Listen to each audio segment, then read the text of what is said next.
Welcome to the Hedgehog Watchdog. I'm your host, Evan Saxon, joined always by Greg Baldwin. We're the meme team behind Libertarian Party of South Dakota and South Dakotans Against Prohibition. Today's episode is brought to you by pinkcoin.com and mapledrip.com. Our guest today is Darren, Freidel. Is that how you pronounce your last name? Yes.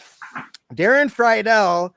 He just announced yesterday, I believe, or a few days ago, that he'll be running for District 33 in South Dakota State Senate. Welcome to the show, Darren. How are you doing this evening? I'm doing great. Great. How about yourself? We're doing awesome. So, how about real quick? It, wasn't there supposed to be some music? Did it not play? It didn't play. It didn't play on my end. I don't know if did you hear? I heard. Yeah, I heard a bunch of noise and stuff. All right. Did you hear that Octoberfest music? I put it in there. Yeah, it was supposed to be Octoberfest. Maybe it was just my end. All right, my bad. All right, let's get back to it. Welcome to the show. So, Darren, do you want to tell us a little bit about yourself? Yeah. Currently, I reside in Somerset. I pretty much a lifelong South Dakotan. Grew up on a farm on the other side of the state. Understand what hard work is, and also understand what bureaucracy can do to a family business. Mm-hmm. So where is District 33 at? District 33 encompasses Somerset, Blackhawk, and then west of Rapid City into Johnson Siding, Hysiga, all the way to 385. Nice. So that's Rapid City area, like what is it, Southern Rapid City, and then like the rural area around that, or northern. It'd be northern? Kind of northern Rapid City, northwestern Rapid City, and then west of Rapid. So what are some big issues that you're trying to tackle as the state senator from District 33? Well, honestly, one of the main issues that I found is that got me interested was the fight against legalizing marijuana. Voters voted for it. Voters voted it in convincingly. And yet somehow the folks in Pierre saw fit to fight it so much that they're making it almost a joke. It's kind of ridiculous that the voters can vote all this stuff in, and yet even on the medical side, they drag their feet in writing all the laws and the rules, all the red tape that they have to do, and yet now come to find out that you have to grow the marijuana, the cannabis here in South Dakota. So that puts it off another year. So basically they're just dragging their feet and putting it off as long as possible for something that should have been enacted June 1st or July 1st. That's an issue that's near to us as well. Yeah. How do you think the Supreme Court's going to rule on the Amendment A? Do you think they're going to abide by the voters' will, or do you think they're going to stick it to us? I would hope they would abide by the voters' will, but you know how these things go. It's a heavily conservative Supreme Court, and it's tends to lean towards the direction the governor goes. So we'll see. We'll see if they do it. If not, 2022 is coming around again. It's going to be on the ballot again. It'll be done. However many rules they put on it, voters will vote it in yet again, and then we'll start this fight all over again. So what brought you into the Libertarian Party? What was like the final straw that made you want to throw your hat in on Team Gold? Well, I was Republican my whole life.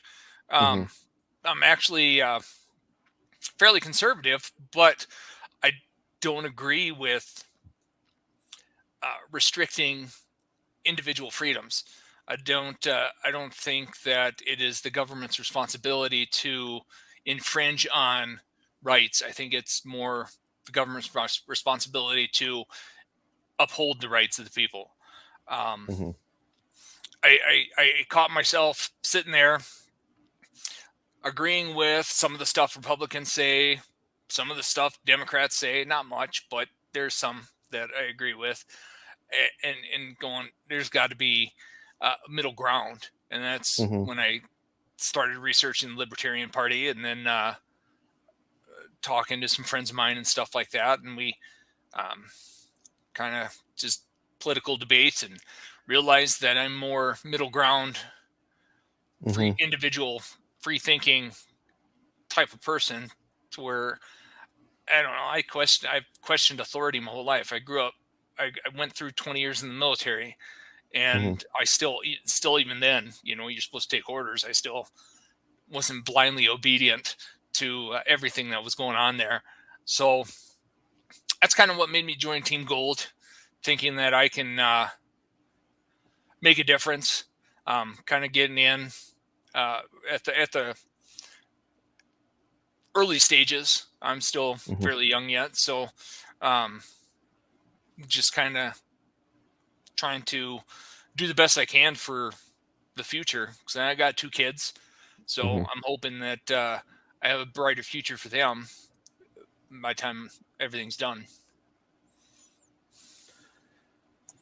So what does District 33 look like? Because Devin and I are on the opposite side of the state. We're over kind of by Sioux Falls. So without looking at it, is it a pretty contested district, or do they usually go unopposed? Or well, it's Senate.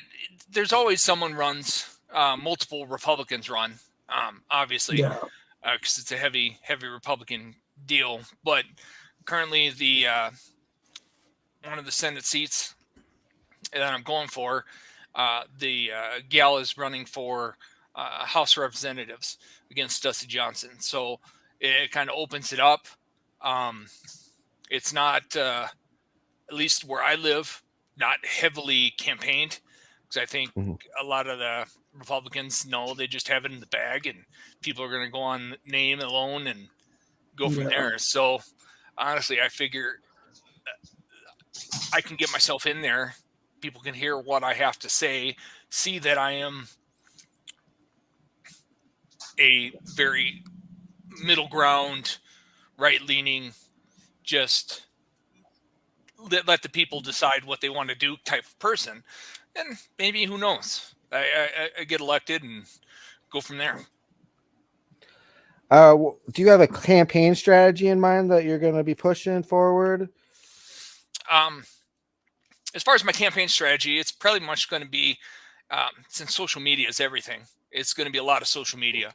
My district is very spread out. I think there's several 50 to 60 miles between myself and the other chunk of population base that I would have to do. So a lot of signage, hopefully, and then a lot of word of mouth that hopefully that gets around.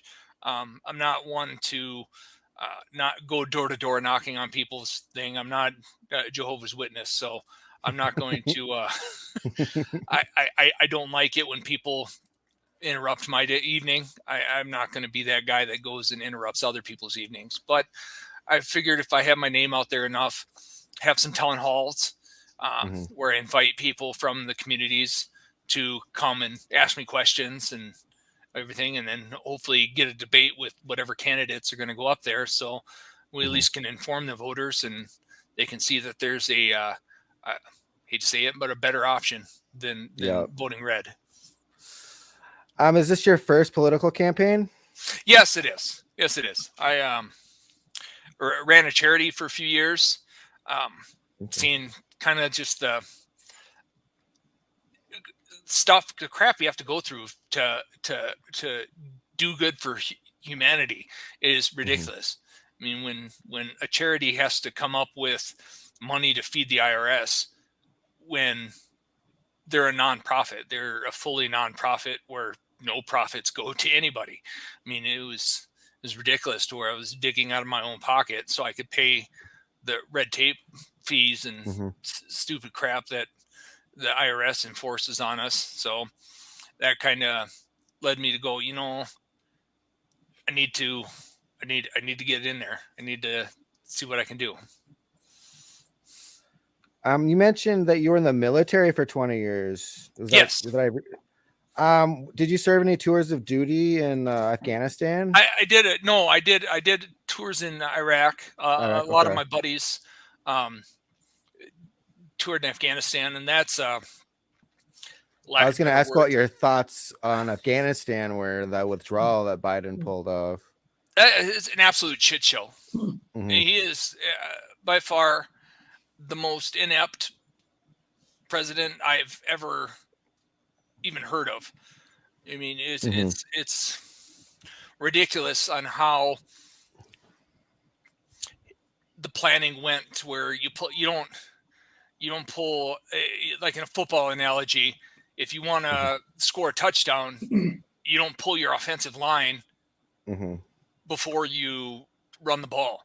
It's just ridiculous for him to pull out all the military and then expect these civilians to do that. Plus, the government promised a lot of these people, these interpreters and different things, citizenship, our protection, and we just pretty much gave them the middle finger and popped smoke and left, which was not called for. I mean, I don't think that honestly don't think that we should be in wars that don't really involve us too much. But I mean, Afghanistan was kind of reaction to 9/11, and it was needed, but the pull out of that could have been handled a lot better. Yeah, I agree with that. Do you have any questions, Greg? So what branch of service were you in the military? I was in the Army. My brother was in the Army as well. He did a couple tours in Iraq. We did a show with him a couple weeks ago, talking about Afghanistan, even though he wasn't there, kind of same as your situation. Where were you at in Iraq? Any insights? Anything you learned? I learned one about the people there.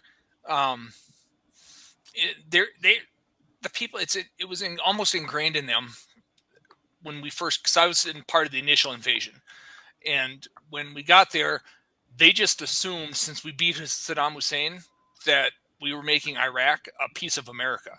They said, we're Americans, we love America, all that other stuff, because they're so used to living under a regime that they almost don't know how to fend for themselves. And Afghanistan, honestly, is the same deal, where it's not a centralized government. It's more of a tribal thing that goes on, to where each little section of Afghanistan is ruled by a warlord or whatever tribal elder that they have up there, and the central government doesn't really do much. And as you can see, the military wasn't at all trained. After 20 years of us training them, they just surrendered and gave up and gave all their weapons to the Taliban. So we can kind of see how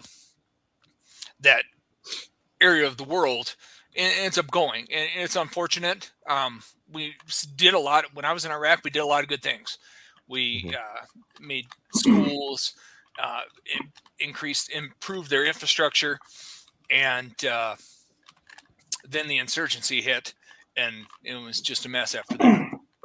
Would you consider it a success, though? I mean, compared to Afghanistan, it probably is. Or maybe we just don't hear about it as much, Yeah. We don't hear near as much about it, but the pullout was a lot more planned. The thing that,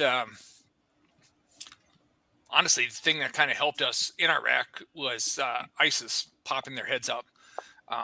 Allowed us to kind of fish out a lot of those radical fighters and centralize them into one location, to where we could actually defeat them, and it wasn't an individual just setting a bomb on the side of the road. making things messy. But honestly, we left Iraq.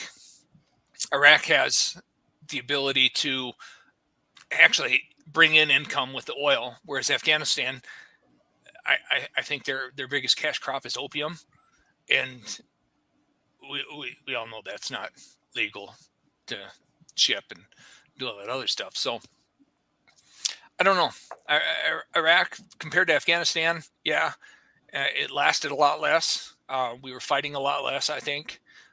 But I mean, like I tell my friends, when we were winning when I left, and then it just all went to hell after that. Once you Yeah. left, got your papers to leave, and back to South Dakota. Colin, Wait. I got one. Wait. Time out. I got one more question regarding military. Okay, so the National Defense Authorization Act just passed the House, and apparently there's a measure snuck in that where it was a red flag gun confiscation bit, and that was applying specifically to military members.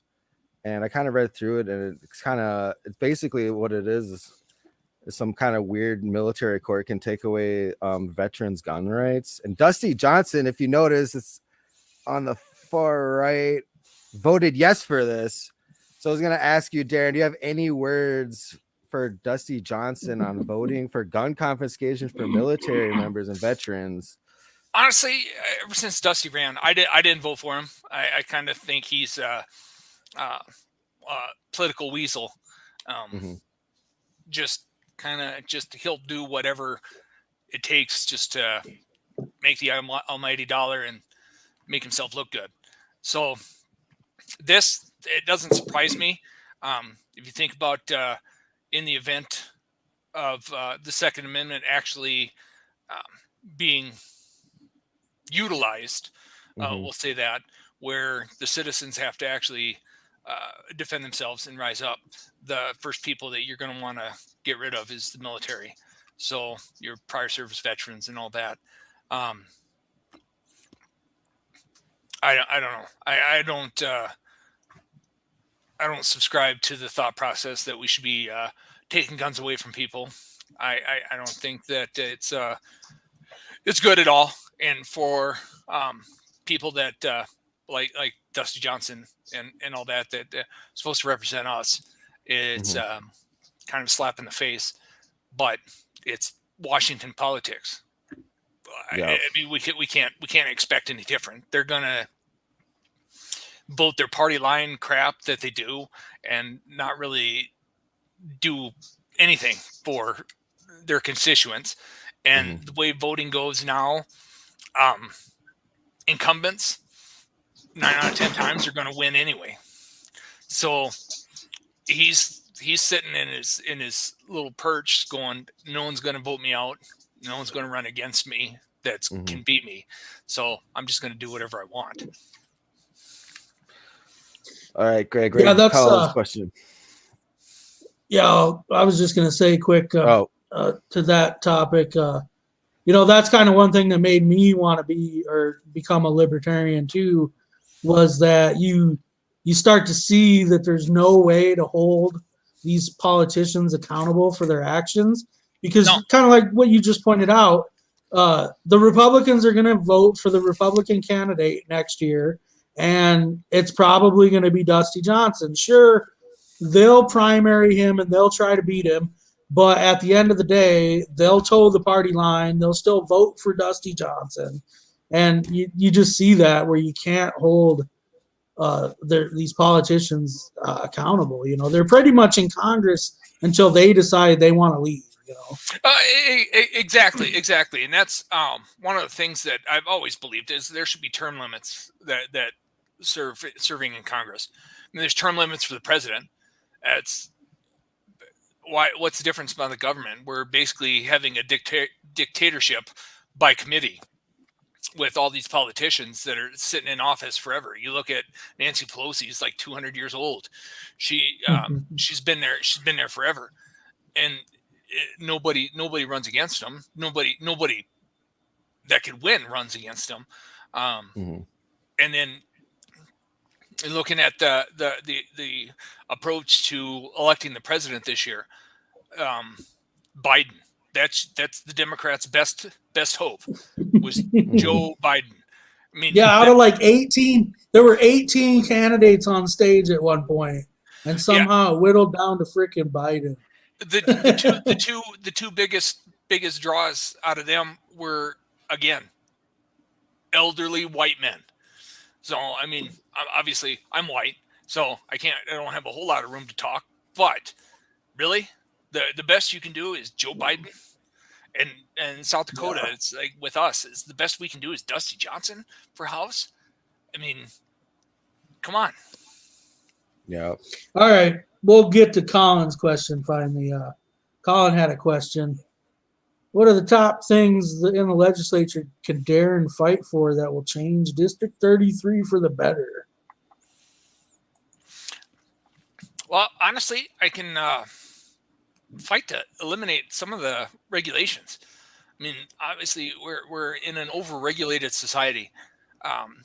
Growing up, District 33 isn't a farm, isn't a ranch deal. It's mostly just wooded areas, mountainous areas.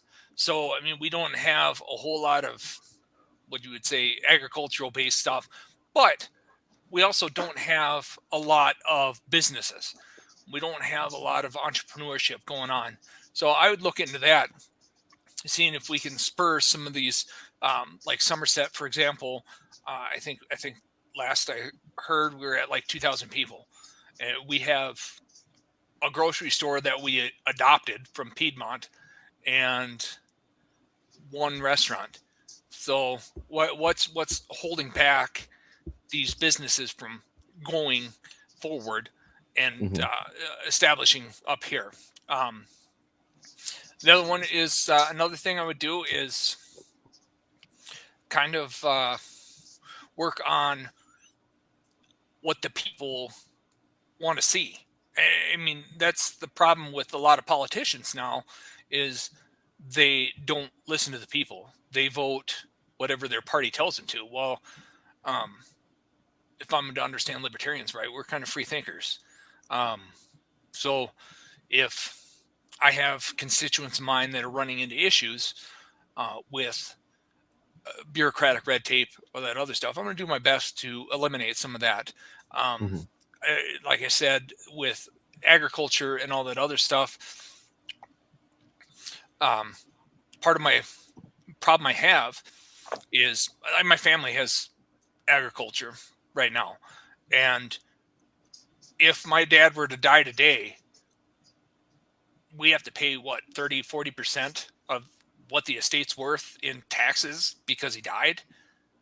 I mean, it's land that's been in my family since 1800 something, and there's no reason for that. So I mean, part of it's the federal government, I know, but I know the state can do a lot more for individuals such as that.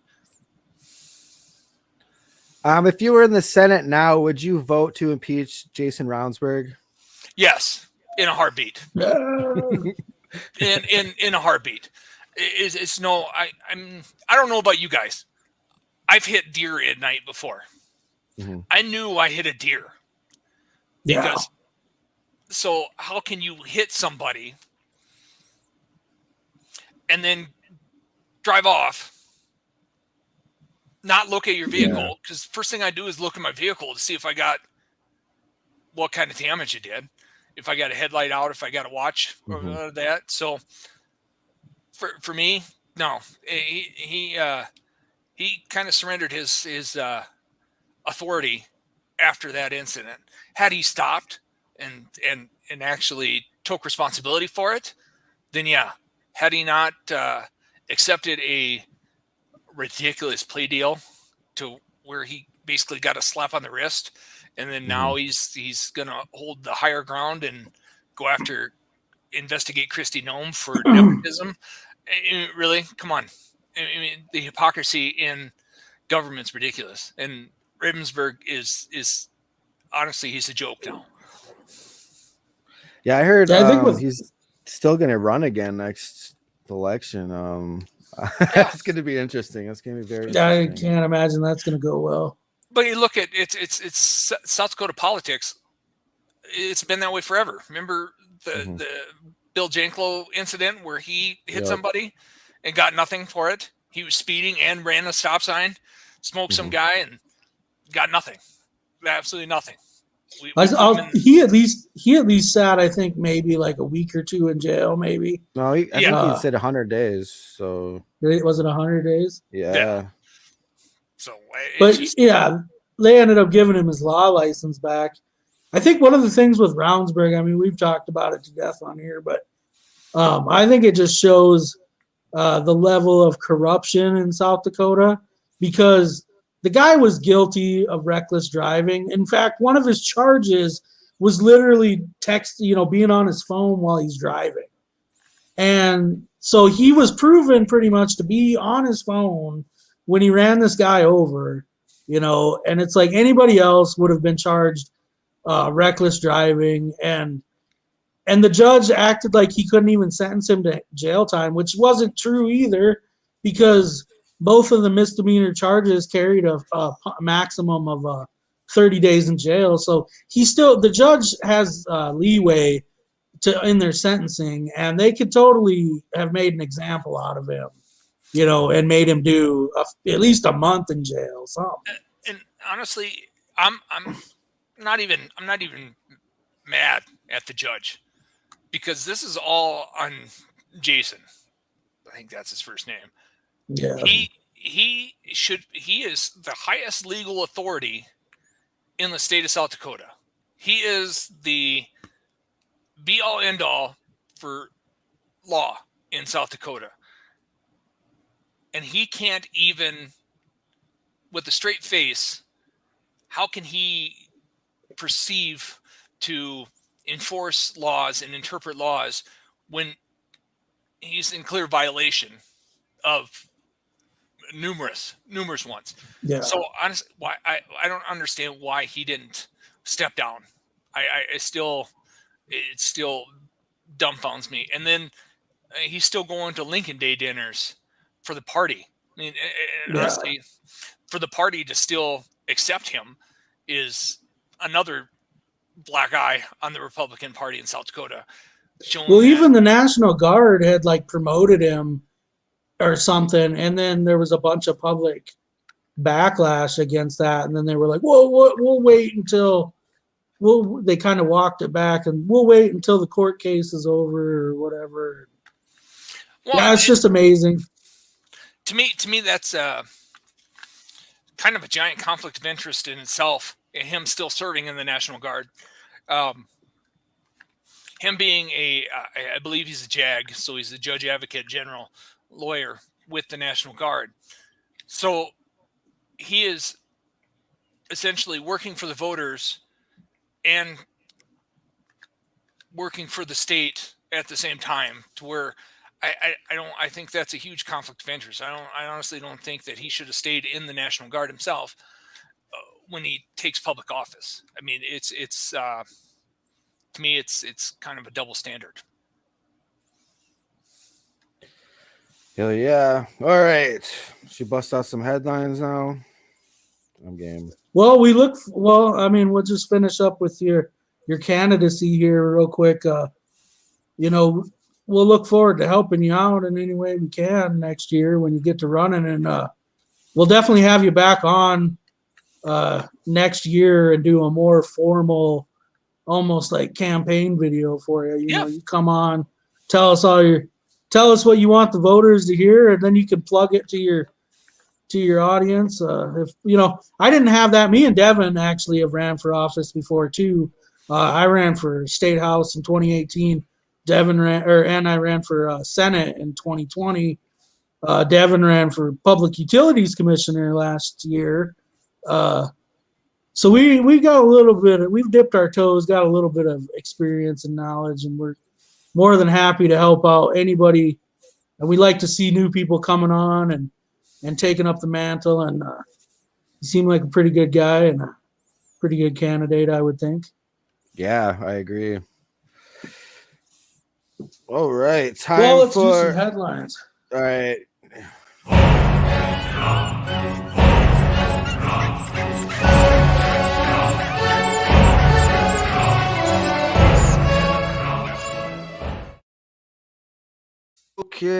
the first thing I've got.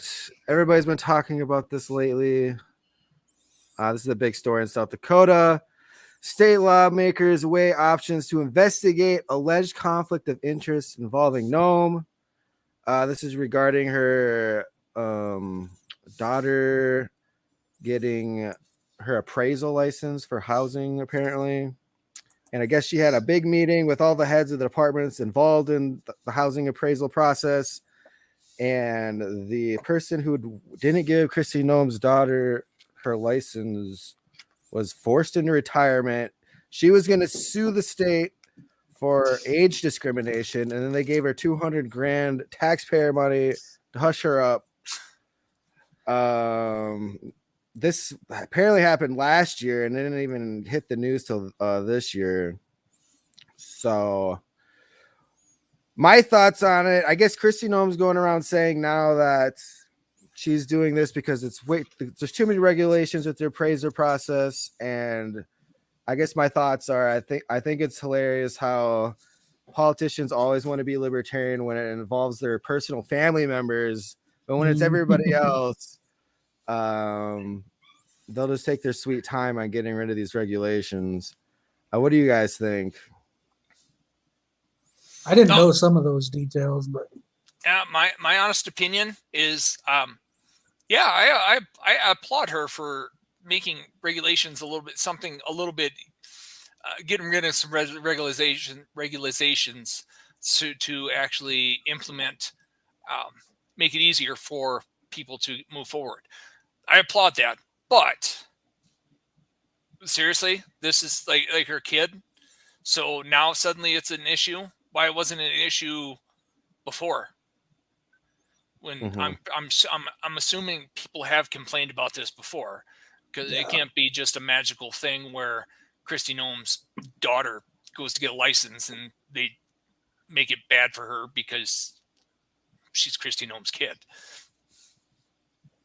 Well, I'm going to go full libertarian on my response here and say, why is government regulating appraiser licenses anyways? Like, why is that done through the state? Like, couldn't there be some sort of an appraisers association that licenses people? Like, why is, that's kind of the other argument is like, why is the state controlling that aspect, right?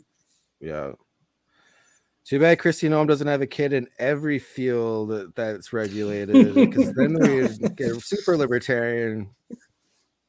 And then a conflict of interest, I would say, is Attorney General Ravnsborg. I don't know if it's conflict of interest is the right term, but it's pretty awkward and ironic that Jason Ravnsborg, the dude who basically killed somebody and got away with it, is going to be reviewing Governor Christy Nome's meeting with her daughter and the state appraiser offices. I think we touched on that a little bit already, but yeah, it just doesn't make sense. And the awkwardness comes from, if we impeach Ravnsborg, Christy Nome gets to pick the person who's going to be investigating this meeting or choose not to investigate this meeting. So it's just government definitely not functioning in the best interests of the people once again. All right. Let's move on to the next thing.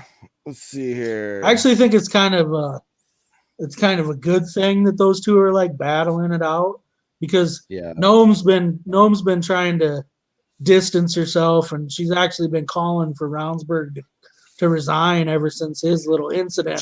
So ever since that, he's been kind of on the warpath against her. So it's like, yeah, it could end up working in our favor to where you guys just keep digging up dirt on each other. Like you said, Devin, this happened a year ago. So why is it kind of all coming to light today? Is that because Ravnsborg's bringing it forward? I mean, I don't know enough about it. Honestly, my thought, I have a theory on this, is I think Christie's eyeing a 2024 run. And so this stuff is starting to, get fed to the right people, so it gets out there to kind of drag your name through the mud. Yeah, to make her look worse. Well, or it's even in their favor. It's like come 2024, it's like, well, why are you bringing up stuff from 4 years ago? Yeah. All right. Next headline. Experts are now saying that 85% of America needs to be vaccinated to reach herd immunity. This is a huge increase from the former prediction, which was 65%. We've reached 65% with the current vaccination rate. I guess this chaps my ass because they're always pushing the goal level down further and further. I don't think they're going to reach 85%. I don't see how that's even possible. No. Darren, what are your thoughts on Biden going up and making a press conference about how he's going to force businesses to require a vaccination passport or show a negative test? And if they don't, OSHA is going to come in and fine them $14,000 for each violation. See, in my opinion, this is the absolute worst thing that could, the worst example or best example of how the government is the worst at doing stuff. So you don't get your way with everyone coming in to get vaccinated because some people are like, I'm not going to get vaccinated. I mean, hell, I know people that have had COVID twice and they're like, I'm not going to get the vaccine. I've had it twice. Why would I get the vaccine for this? So what they're doing with forcing businesses, basically asking businesses to force it on their employees, and then when businesses go, no, I'm not going to, then he forces it. What's the deal? And I thought we were trying to get people back to work. I thought we were trying to get people back to being employed and all this other stuff. So why is Biden essentially telling people that you're going to lay people off because forcing businesses to lose people because of a vaccine that obviously a vast number of people don't want? Yeah. And there's another headline that's pretty alarming to me. Apparently California's governor, who they failed to recall, is now pushing for the first U.S. vaccine mandate for school children. Do you guys think that there has been enough time to study possible negative side effects of this vaccine for it to be mandated for school children? No, not at all. Not at all. They have not. COVID's what, 2 years old now? How long with the polio vaccine before they force that down on everybody? I mean, don't get me wrong. Some vaccines are good.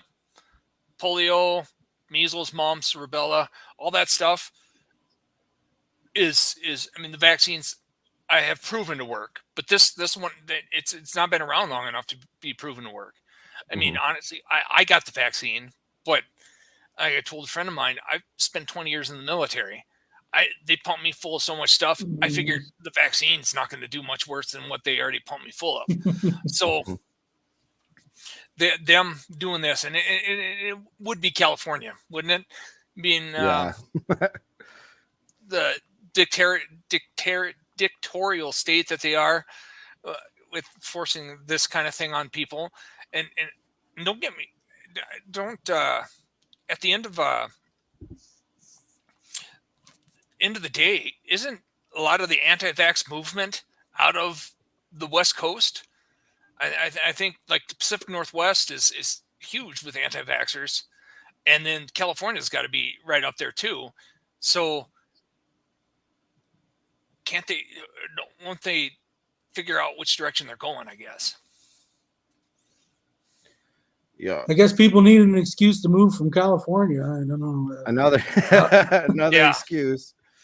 But yeah, I mean, for like the kids, it don't make no damn sense. It's like, for one, the statistics show that like kids are at like such a low risk that when they even get it, I mean, it's pretty mild for them, unless, obviously if you're immunocompromised or have some medical conditions, that's different. But kids, it really doesn't affect them much. So to force them to all get the vaccine doesn't even make any sense. And I'm kind of tired of pretending that the vaccine does anything. Like, you can still get COVID, you can still spread COVID. So exactly what are we forcing people to get this vaccine for? Because it's not to prevent the spread.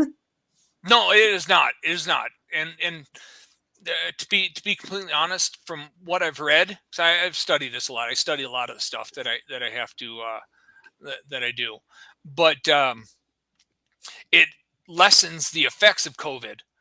So it's basically, they're saying it increases your chance of living, but everyone can still get it. Everyone can still spread it. Everyone can still do this with us. So we're never going to get rid of COVID. Now we're moving towards booster shots and all this other stuff when they still haven't even got FDA approval. Well, FDA obviously is a joke too, but they haven't even got enough data to say that they can do this or not. It's just, to me, it's well, and from another point of view, it's not even necessarily like, you don't have to be skeptical of the government. Like, you could just be skeptical of the pharmaceutical companies. Well, who benefits from mandating a vaccine? Who benefits from recommending a third or a fourth dose?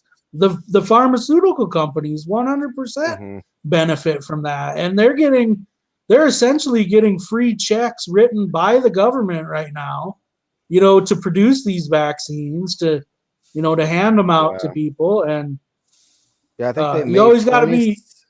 Pfizer, I think, has made $27 billion off the COVID vaccines, which is just, and I think it's hilarious how the Democrats are, they're always like, we got to stop big pharma. But now they're all just like, you need to get your Pfizer shot and you need 3 booster shots and you better be popping those Pfizer COVID pills when they come out. Otherwise, you're not going to fly in an airplane ever again. You're never going to see another show.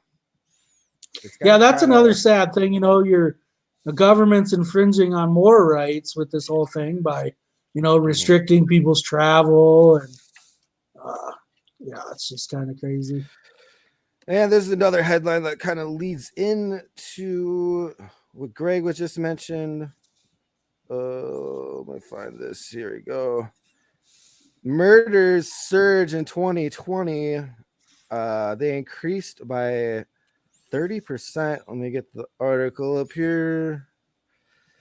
Greg, so you're just mentioning that. Do you think the murder surge in 2020 had something to do with the government shutdowns and forcing everybody to be around, be locking people down in their homes, not letting people go outside and, relieve their stress somehow, doing some kind of entertainment? I think if it was, I think if they told me that domestic violence surged, I'm sure. I think it did too. Because then it kind of, you're locked down in your house. I mean, I don't even, when people say lockdown, I mean, I got to say I'm lucky in that I don't even know what that means. Like, what does that mean? Like, some states had it real bad, Mm-hmm. All right. Well, let's see. Get another headline up here. Oh, yeah, here's a good one. Okay, I think everybody has been experiencing this lately. I know I have multiple times. You can't even go out now that there aren't lockdowns. Oh, wait, wrong one. But there's a nationwide worker shortage crisis. Nobody's working anymore. basically there's signs everywhere where they're short staffed, places are closed. I know Greg and I just went to the Anthony Welty meet and greet at Denny's, and they had that closed off like it was a dance club or something, where they're only letting a certain amount of people in at a time. Starbucks is now drive-through only. What else is there's a Metro bus in the Sioux Falls is facing driver shortages. There's a cafe by us. Have staff shortages. There's a cafe by us. Same thing, said closed due to staff shortage the other day when we were over there. I blame, and I don't have any real data to back it up, but I blame our tightened immigration over the last like 4 or 5 years. Because a lot of these jobs that they're saying, these staffing shortages, let's be honest, they're not desirable jobs in the first place. They're not really jobs that you can support your family on, and people always say, well, these are jobs for high school kids. Well, apparently we're out of high school kids, or parents are giving out a little bit too big of allowances nowadays. But yeah, I mean, I blame immigration. These are the lower wage, lower skilled jobs that have all these shortages. But I was a welder for 10 years, and we were almost, as long as the economy was good, we were always busy and always hiring. Like you couldn't ever really keep good help. So I don't know.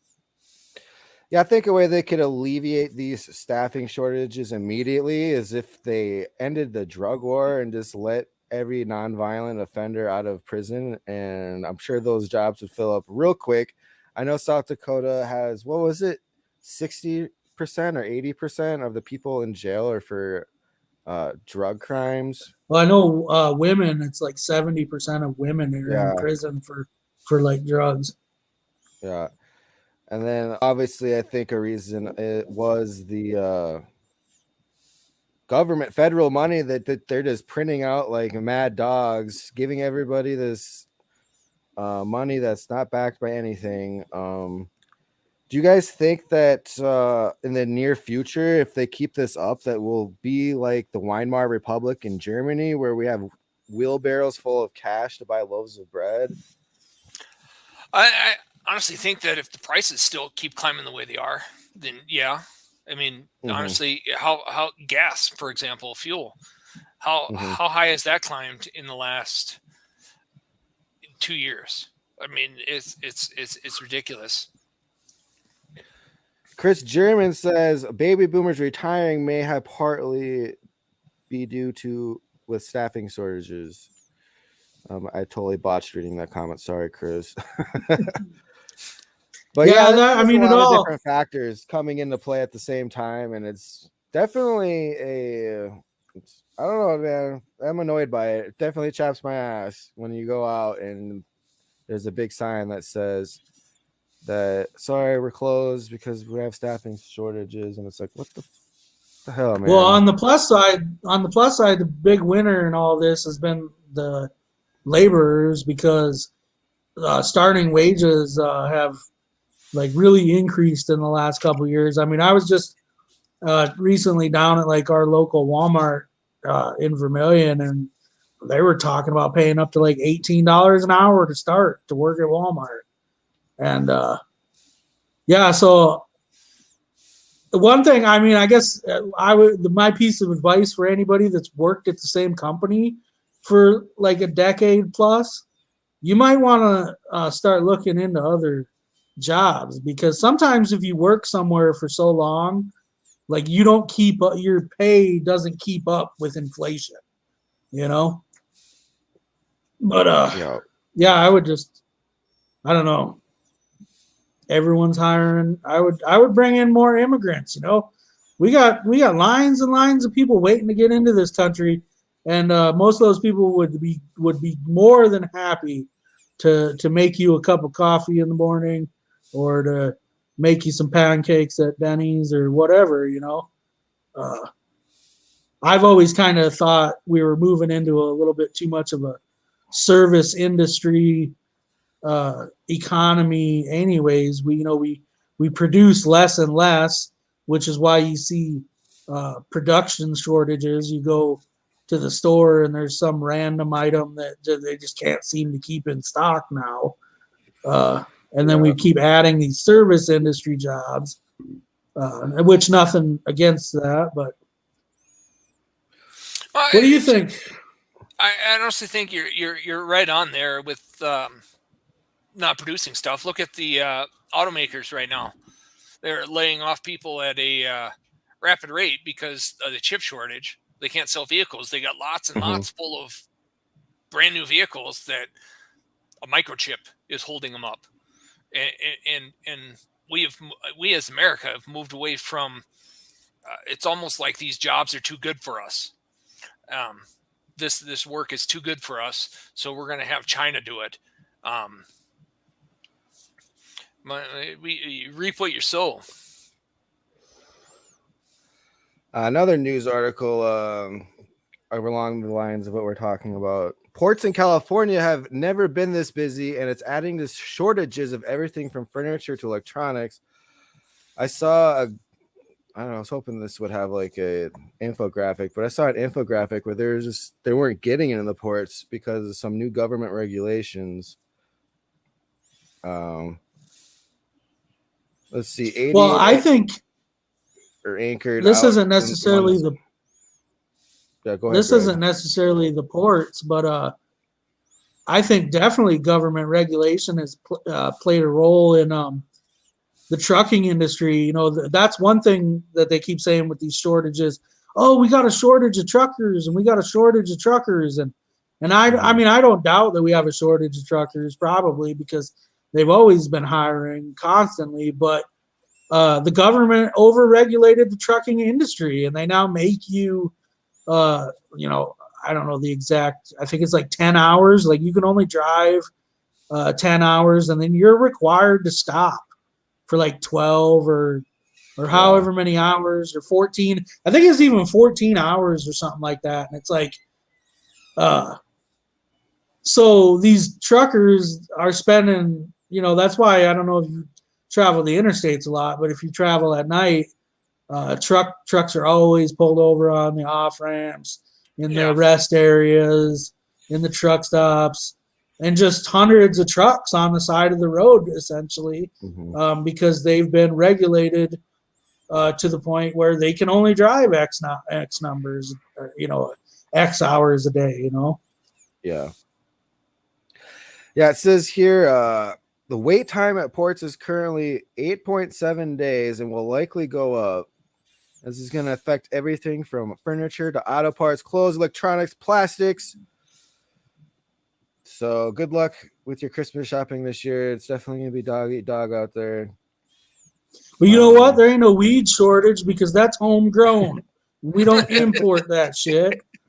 Yeah, there's another article I forgot to get on standby, but apparently the legislator in South Dakota is gonna propose a ban on growing marijuana in South Dakota, and that would change Initiative Measure 26.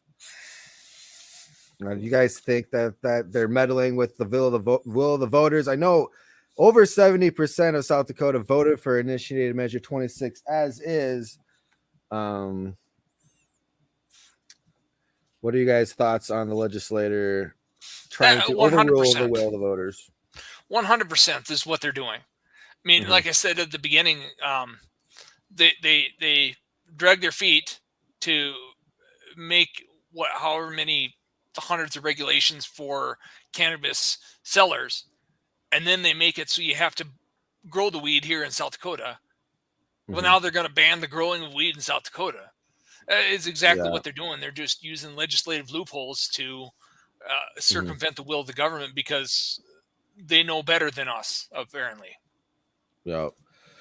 Another thing a friend of ours has like pointed out multiple times is when it comes to like, you know, these politicians, like this is a red state. It's like 70-80% of the legislature is Republican, you know, most city councils probably are, etc. And these guys, that's why we always, we become libertarians, because we start to realize, these people talk a good game about free markets and, all this and that. But like when it comes time to actually put their principles into action, they won't do it. Sioux Falls is only going to allow 5 dispensaries. That city has 200,000 people, and you're only going to allow 5 dispensaries.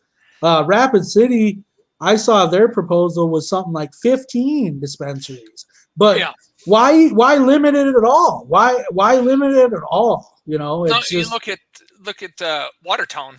Watertown, for example, the business license for a dispensary is $25,000.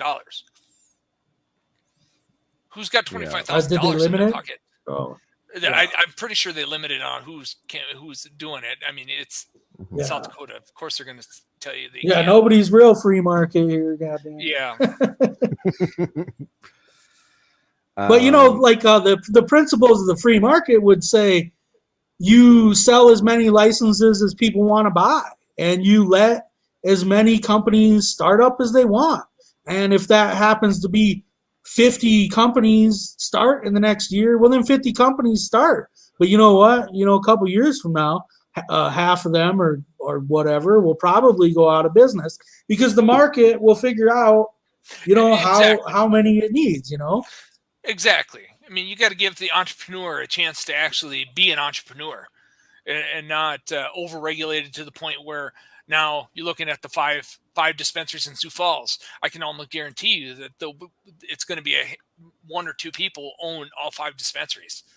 It's the people with the biggest pockets that are able to get it and move it in there. So the end guy is not going to be able to jump in there.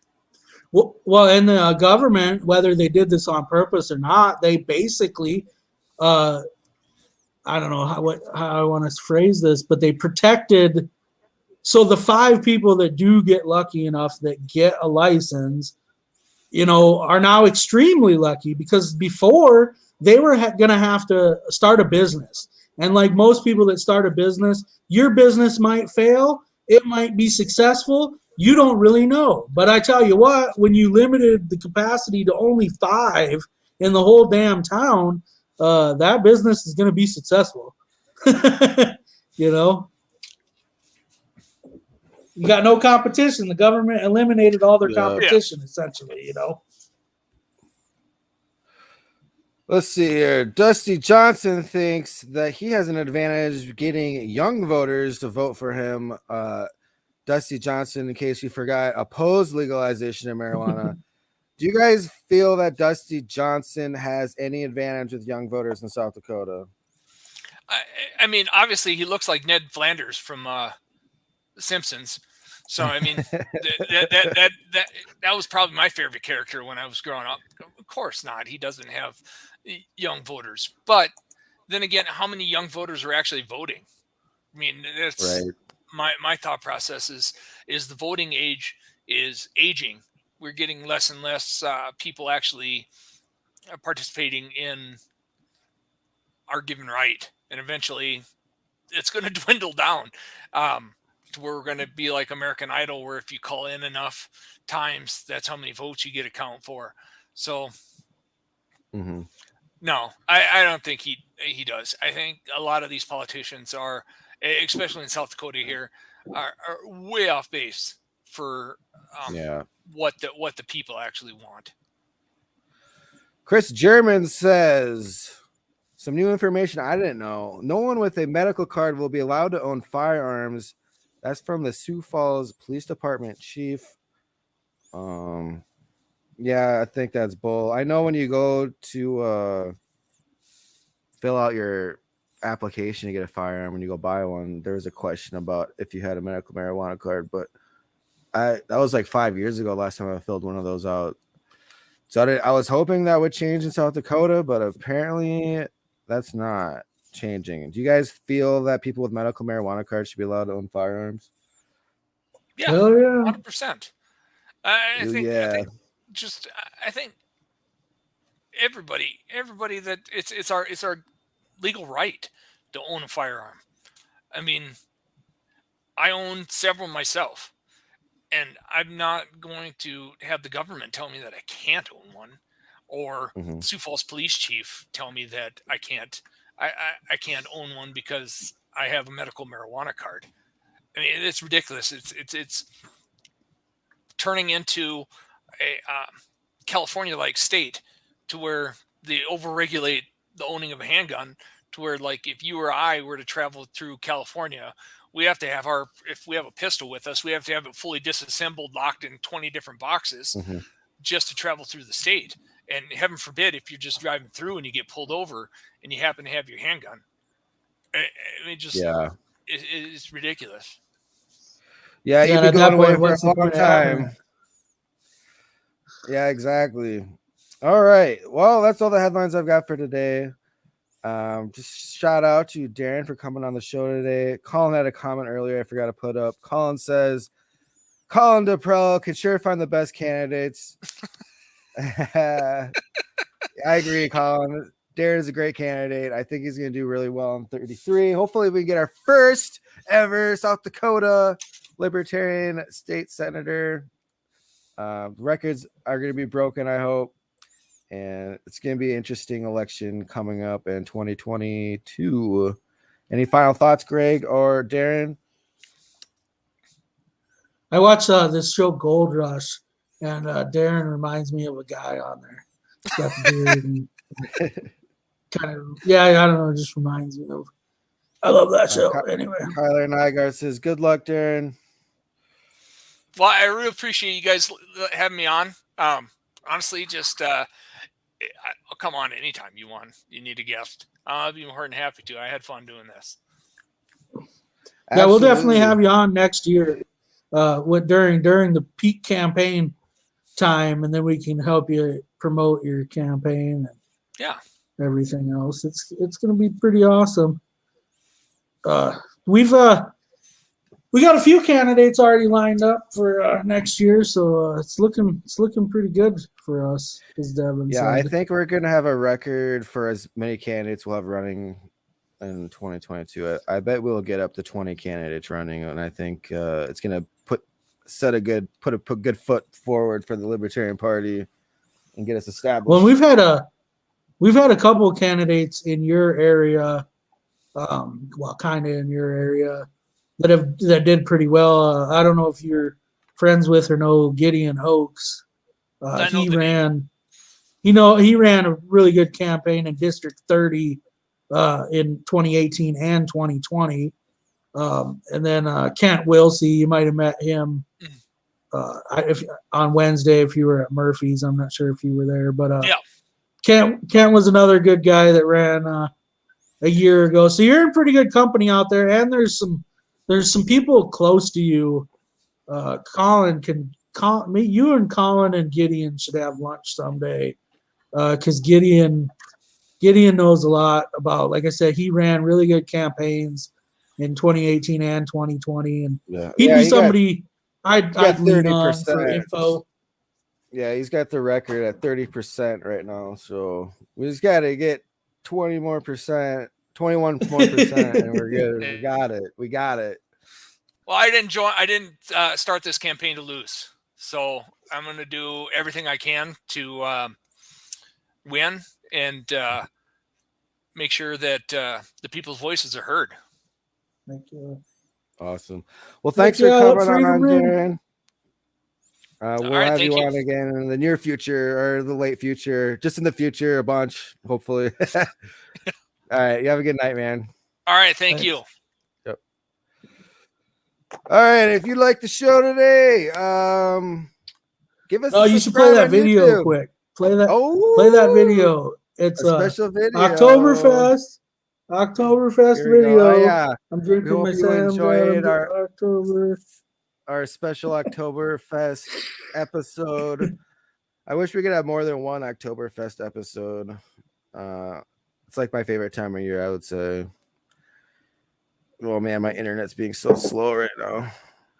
It's the only time polka music is cool. Oh my gosh. Come on, computer, let's go. I have like all these headlines up now and it's slowing up my computer. Just a second here. Wait, where did you send it? Oh, you sent it to me in the private chat. Okay. Yeah, private Sorry. chat. I was looking in my messengers. So yeah, we met Here's a with good video. Anthony. We met with Anthony Welty a couple days ago and had breakfast with him and his wife and his son. What did you think about the meet and greet with Anthony Welty? That was fun. He's a good guy. It was fun. It was the first time I ever really met him. Last week when he was on the podcast was the first time ever really having a real conversation with him. He seems like a really, really good guy, really cool guy. Mhm. He's searching for land, so I was trying to twist his arm about buying some land in South Dakota. We need more good outgoing, charismatic candidates that can move the needle. And I wish him all his luck in his tour. He's touring the country, and he's providing candidate training and activist training and all types of good things to people all across the country. And if he's in the area come April for our convention, he's going to try to come back. Maybe give our candidates a little speech, little training, pep talk. Oh my god, dude! I cannot load this video. You should just put it up on your end. How does that work? Oh, I don't know. Just share it. All right. Yeah. All right, here we go. I found this video earlier when I was searching music for the intro that I didn't get to listen to. It was pretty funny though.